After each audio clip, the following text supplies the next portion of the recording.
Chuck Video Scam. Questa volta abbiamo una notizia di quelle che ho visto raramente. Bomba! Portiamo una notizia dell'FBI che ha a che fare con il nostro settore. Sembra incredibile, ma è così. Attenzione, una frode nel mondo delle ricerche di mercato in cui pare che abbiano fatto un fatturato di 10 milioni di euro con dati finti, cioè intervistati che non c'erano. Cioè, si parla tanto di intervistati sintetici, veri, eccetera, e devo dire che a me ha colpito tantissimo questa notizia. Riassumiamola. Dal 2017 c'è stata una società che ha cominciato a creare dei bot, dei finti profili che hanno cominciato a rispondere. Loro li chiamavano ants, delle formiche, che praticamente hanno cominciato via Telegram, come spesso succede nelle scam, in tutte quelle che sono le frodi, a rispondere. Quindi esatto, cioè si tratta fondamentalmente dei bot che esistono oggi, Bot, in tempi non sospetti però.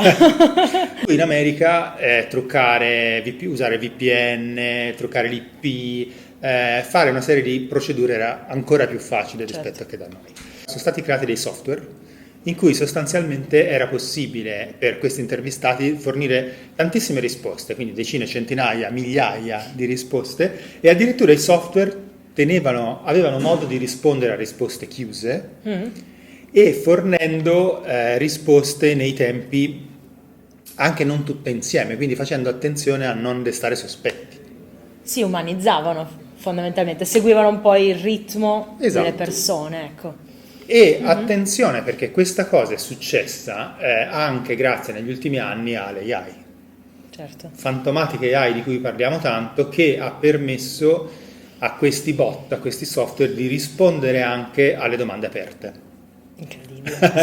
Quello che oggi si fa sostanzialmente è usare le cosiddette API, cioè usare una parte del funzionamento di, per esempio, ChatGPT all'interno di strumenti di ricerca. In questo caso era stato fatto in strumenti di frode, e per cui le risposte aperte erano molto credibili. Pazzesco. Per cui pensa a quante indagini di mercato sono state fatte con dati falsati, quindi quante indicazioni sono state date sbagliate e tutto quello che ne è conseguito, no? Dal punto di vista proprio, penso, di contenuti di ricerca. Nella comunicazione di questa frode c'è una società che fa pubblicità su avere veri intervistati. Cioè, sostanzialmente questo mi ha un po' colpito, non so se lo mettiamo, però comunque sì, mi sembrava molto divertente. Attenzione, perché c'è stato un ricercatore americano che ha fatto un'intervista a una persona che si è pentita. Pensa a te. Quindi questo qui è una persona che ha raccontato in buona parte come funzionavano questi scandali. Lo scandalo è enorme in America, quindi è una cosa veramente incredibile. 3 considerazioni alla luce di quello che abbiamo detto. Secondo me c'è un punto di vista etico che ha ben sottolineato peraltro Esomar in questo caso, però il punto è proprio dove stiamo andando nel fare ricerca. Cioè qui stiamo, taglio dei costi, voglio dei panel, questi erano panel. Per cui qual è la qualità dei panel che abbiamo oggi? Cioè a me fa riflettere questo, perché noi in piattaforma, peraltro come Siccheco, che gestiamo, ogni tanto in questo momento ci chiedono anche i reperimenti. Facciamo quotazioni con reperitori locali che però fanno riferimenti veri, cioè come dire, sono persone che nella realtà cercano persone conosciute o via conoscenze. Qual è l'attendibilità di questi panel per le aziende poi che devono ottenere risultati? Peraltro mi fa sorridere perché ultimamente le comunicazioni che sono relative a tool, intervistati sintetici e quant'altro puntano sulla qualità, cioè spesso il claim è proprio the future of quant is qual, e quindi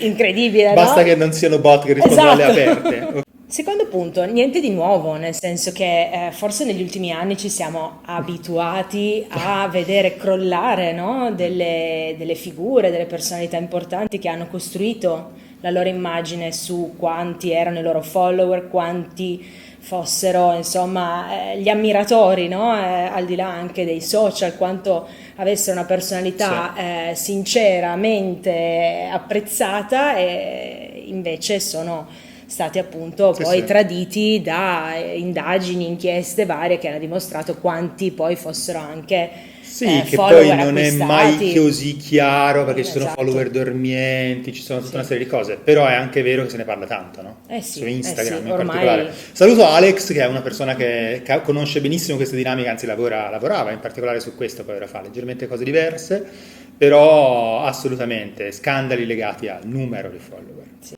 Terzo punto, a me ha fatto molto sorridere, non l'avevi vista questa? A me ha fatto molto sorridere e riflettere questo commento. Ho guardato un po' nei Sì, commenti sì. a questo video e a questa notizia di cronaca, no? Mi sono soffermato su questo "it's just synthetic data". Cioè, in effetti è synthetic data. Possiamo discutere sulla qualità di questo dato sintetico.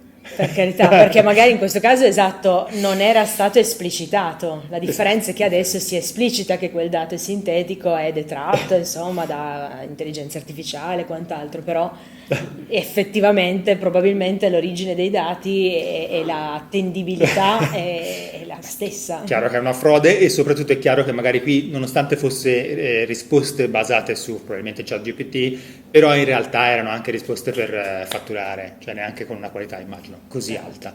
Se volete seguire ancora di più quello che succede a livello di scam e di detective, quali ormai siamo diventati, seguiteci pure e ormai abbiamo cambiato ruolo. Quindi Esatto. siamo poliziotti.